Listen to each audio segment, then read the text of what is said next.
What if I told you that somewhere in the depths of Reddit, a community has been crafting stories so compelling, so viscerally satisfying, that they've spawned an entire genre dedicated to one simple premise: humanity is terrifying. Not because we're evil, not because we're monsters, but because when the rest of the galaxy finally meets us, they realize we're something they never expected to encounter. The aliens in these stories don't fear our weapons or our technology. They fear our stubborn refusal to quit when any sane species would surrender. They fear our pack bonding with literally anything that moves. They fear the fact that we turned our most dangerous predators into pets and our most toxic plants into seasoning. Most of all, they fear what happens when you back a human into a corner. These are HFY stories. Humanity. Fuck yeah. And today, I'm diving into the absolute best of them. The stories that will make you proud to be human while simultaneously making you question whether we're the good guys or just the most terrifyingly persistent species in the universe. Now, before we jump into these tales of human excellence, let me set the stage. HFY isn't just science fiction. It's a celebration of everything that makes humanity simultaneously inspiring and absolutely unhinged. These stories take our worst traits, our most bizarre behaviors, and flip them into our greatest strengths. Our aggression becomes protective instinct. Our stubbornness becomes unbreakable determination. Our tendency to adopt anything cute becomes a galaxy-wide reputation for being the species that will literally befriend anything.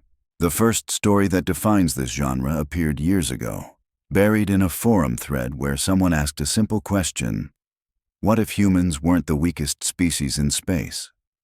What if we were the strong ones? What followed was a flood of creativity that turned every science fiction trope on its head. Picture this scenario. First contact happens, and the aliens are expecting to meet another civilized species. Instead, they encounter humans who've been fighting wars for millennia, who've survived ice ages and plagues, and somehow managed to turn their death world into a garden. The aliens realize with growing horror that their idea of extreme survival training is what humans call Tuesday. One of the most popular recurring themes involves human military doctrine. While alien species fight wars with careful strategy and measured responses, humans show up with something the galaxy has never seen before: total war. Not the kind where you conquer territory or capture resources. The kind where you keep fighting until either you win or there's nothing left to fight with. There's a story where humanity joins a galactic confederation and immediately gets assigned the role of peacekeepers. The aliens think this is perfect. Humans are young, inexperienced. Surely they'll handle minor disputes with appropriate restraint. Then they watch in fascination and terror as human peacekeepers end a centuries-old conflict in 3 months by doing something no other species had ever considered. They made both sides more afraid of the peacekeepers than they were of each other. But it's not just our capacity for violence that makes these stories compelling. It's our capacity for connection. There's an entire subset of HFY dedicated to the concept that humans will pack bond with anything. Literally anything. Other species keep pets for practical purposes. Humans adopt creatures that actively try to kill them and somehow turn them into family members. In one beloved story, a human crew member on a mixed-species vessel starts feeding the ship's pest population, not exterminating them, feeding them. The aliens are horrified until they realize the pests have stopped being destructive and started being protective. The human has somehow domesticated the space equivalent of rats, and now they're part of the crew. This leads to another core theme: human adaptability. While other species evolve specialized traits for their home environments, humans evolved the ability to make any environment their home. Too cold? We'll wear the skin of something that wasn't too cold. Too hot? We'll find shade and dig wells. Toxic atmosphere? We'll hold our breath until we figure out how to make it breathable. The stories love to explore what happens when this adaptability meets alien technology. Other species design their equipment for their specific biology. Humans look at alien tech and ask not whether it's compatible with human biology, but how quickly they can modify either the tech or themselves to make it work. There's a fantastic story about a human engineer who gets stranded on a planet with technology from 12 different alien species, none of it designed to work together. The rescue team arrives expecting to find a corpse and instead finds a thriving settlement where the human has somehow jury-rigged everything into a functioning civilization. The aliens can't understand how it works. The human can't understand why they're confused. This brings us to perhaps the most unsettling aspect of humanity in these stories: our relationship with logic. Other species make decisions based on careful analysis and rational thought. Humans make decisions based on something the aliens can't quantify: spite, stubbornness, and an absolute refusal to accept that something is impossible. In one story, an alien mathematician proves conclusively that faster-than-light travel is impossible. A human physicist reads the proof, nods politely, and then builds a working FTL drive anyway. When asked how this is possible, the human explains that the math says it can't work, but the drive doesn't know math, so it works fine. This casual relationship with impossibility extends to human survival instincts. Other species have logical responses to mortal danger: flee, fight, or surrender. Humans have a fourth option: get unreasonably angry about the situation and refuse to die out of sheer indignation. But perhaps the most chilling aspect of humanity in these stories is our learning curve. Other species take generations to adapt to new threats. Humans watch something kill their friends once and immediately start figuring out how to kill it back. We don't just learn from our mistakes, we weaponize them. There's a story about humanity's first real war with an alien species. The aliens have superior technology, better tactics, and centuries of military experience. They should win easily. Instead, they watch in growing horror as humans absorb their tactics, reverse engineer their technology, and somehow turn their own advantages against them. The war ends not when humanity surrenders, but when the aliens realize they're fighting something that gets stronger every time it loses. This leads to what might be the most important theme in HFY. Humans don't just survive, we thrive in conditions that would break other species. We don't just adapt to hostile environments, we make them better.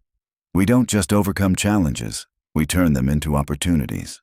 There's a story that perfectly captures this concept, where humanity encounters a galactic empire that's been stagnant for millennia.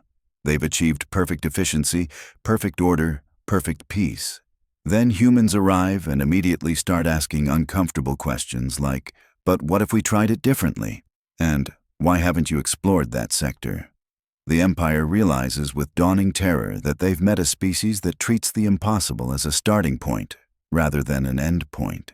This restless curiosity leads to another beloved trope: humans as the galaxy's accidental revolutionaries. We don't set out to overthrow ancient orders or challenge fundamental assumptions. We just show up, look around, and innocently ask, "Have you tried turning it off and on again?" About systems that have been running unchanged for thousands of years. One particularly memorable story involves a human diplomat who accidentally ends a religious schism that's been tearing apart an entire species for centuries. How? By asking both sides to explain their beliefs, and then pointing out they're basically arguing about the same thing using different words. The aliens are stunned.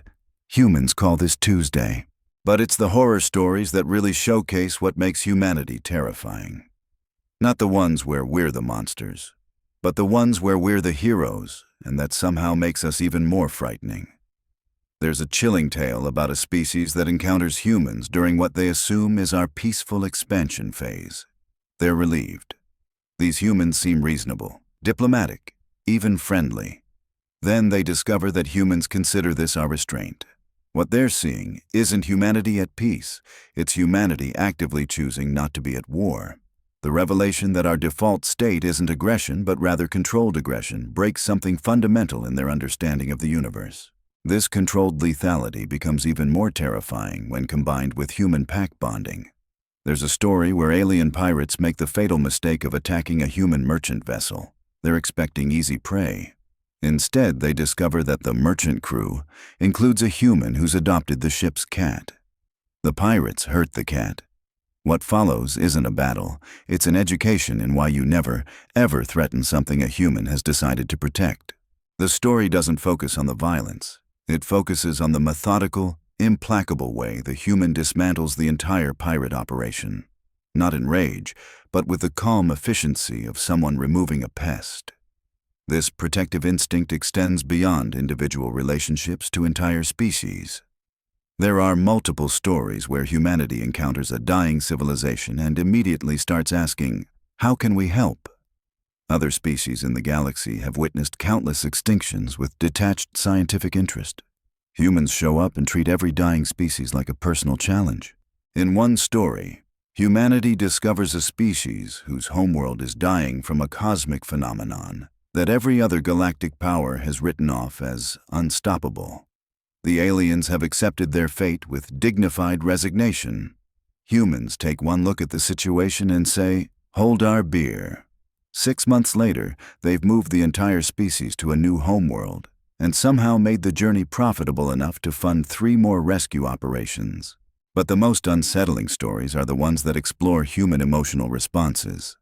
Other species experience emotions as temporary states that influence behavior. Humans experience emotions as fundamental forces that can reshape reality through sheer determination. Love doesn't just motivate us, it makes us capable of impossible things.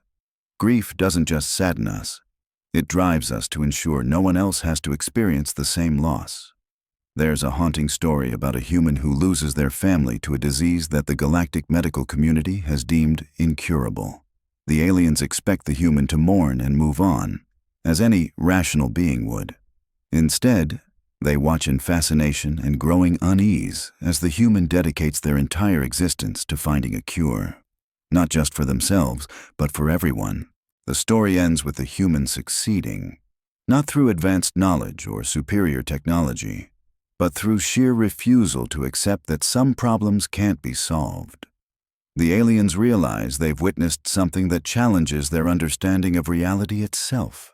A species that treats the laws of nature as suggestions rather than absolutes. This brings us to perhaps the most fundamentally disturbing aspect of humanity in these stories: our relationship with death itself. Other species fear death, respect it, plan around it. Humans have somehow turned mortality into a motivating factor. We don't just accept that our time is limited, we use that limitation as fuel for impossible achievements. In one story, a human is diagnosed with a terminal illness that gives them 6 months to live. An alien friend expects them to spend this time in contemplation or saying goodbye. Instead, the human uses their remaining time to solve a mathematical problem that's been stumped the galaxy's greatest minds for centuries. They die at their desk, having spent their final breath on the solution. The alien friend realizes something that chills them to their core. Humans don't just live in spite of death, they live because of it. Our mortality doesn't make us weak. It makes us desperate in the most productive way possible. This desperate productivity extends to how humans approach seemingly impossible challenges. Where other species see insurmountable obstacles, humans see puzzles that just haven't been solved yet. There's a story about a human child who casually solves an engineering problem that's been plaguing alien scientists for generations.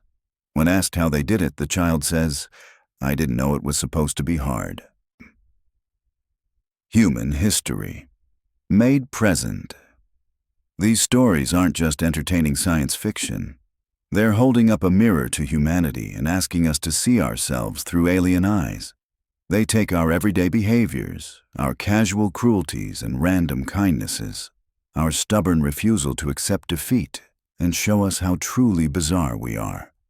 In a universe of rational actors making logical decisions, humans are the chaos agents who succeed through sheer bloody-minded determination and an inexplicable ability to make friends with anything that doesn't immediately try to kill us. And sometimes even then. So there you have it. The best HFY stories aren't just tales of human superiority. They're love letters to everything that makes us beautifully, terrifyingly human.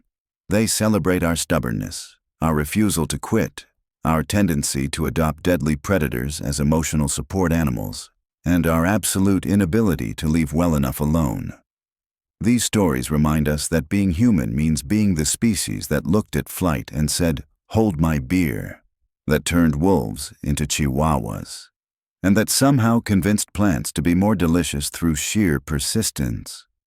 We're the species that responds to "it's impossible" with "watch me," and to "you can't save everyone" with "I'll die trying."